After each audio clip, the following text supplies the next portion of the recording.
Well, that whole notion of reading a book out loud would come back to me, wow, 20 years later. Maybe not quite that long, but we had two kids then, and winter nights we'd either watch a little TV or not, and sometimes tired of that we'd read a book. And I did the same thing. I don't know if I remembered Miss Young or not, but it was in my mind someplace, and I decided, well, you guys bring a book and we'll read it. You know how you do when your kids are 3? Well, my kids were 9 and 10.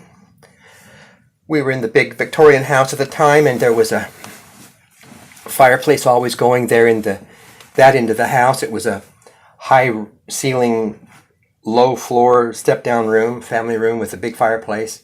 That house had 2 fireplaces. The other one was in the parlor on the other end.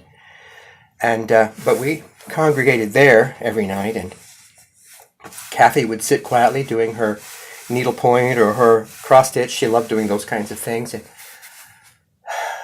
I enjoyed being with the kids there, and we read books. Well, Maria had the first choice. I don't even remember what it was. We did that. I read it, and it went quickly. I don't even know. But then Tony had this wild idea that we should read Centennial. Now, if you don't know, Centennial was a large book, complicated, a mess of plot.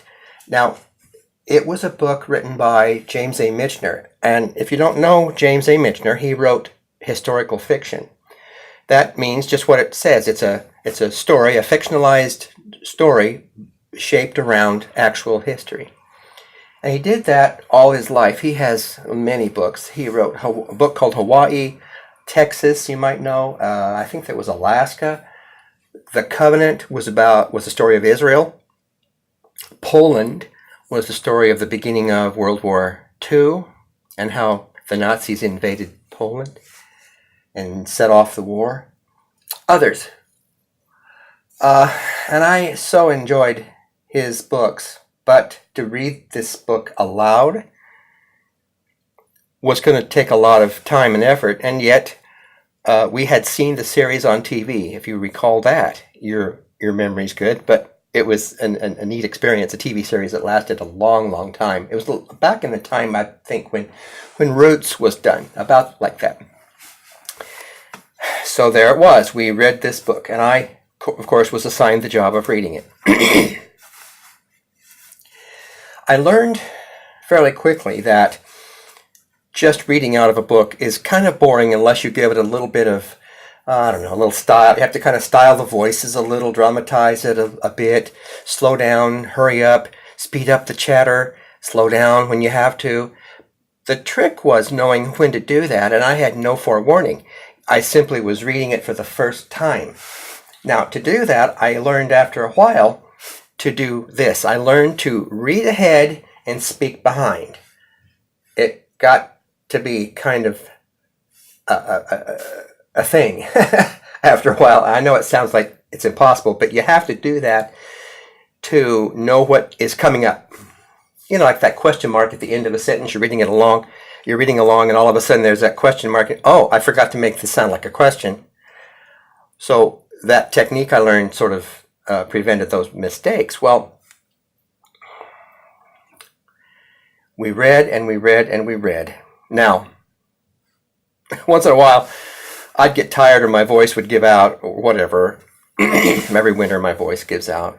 But then Maria would take it over. She'd be happy to read a paragraph or two. I'd let them take turns, maybe a whole page or 2 pages. They're at that age when they could do that, but not every word was easy, and they weren't good at reading, and their vocabulary was growing, and it gave each of them a chance to make fun of the other one. It was like Maria's turn at reading was like giving Tony license to make fun of her, and he would go right after her. Oh my God, he'd say, "That is not the way you pronounce determined."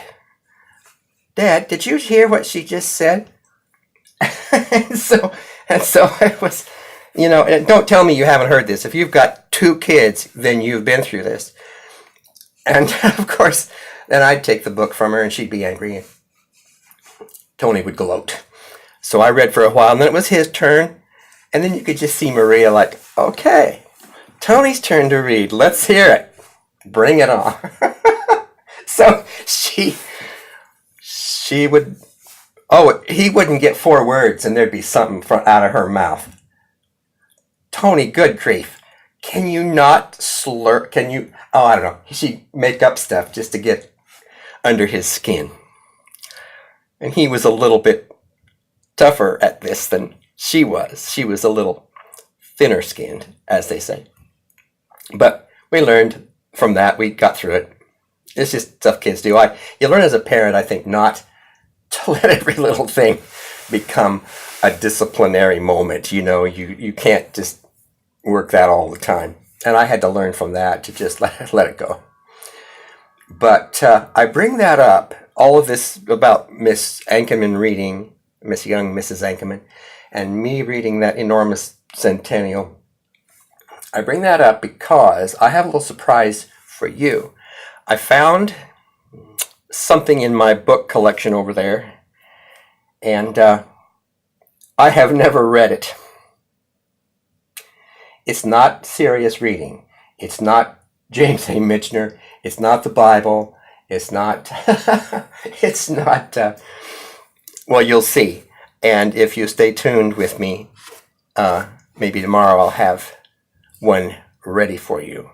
And I'm going to do it just like Miss Young did and like we did with Centennial. I'm going to read it to you without practicing. I have not opened this book. It will be my first time to read it to you. So stay tuned. I promise it'll be fun. And now, some coffee. See you later.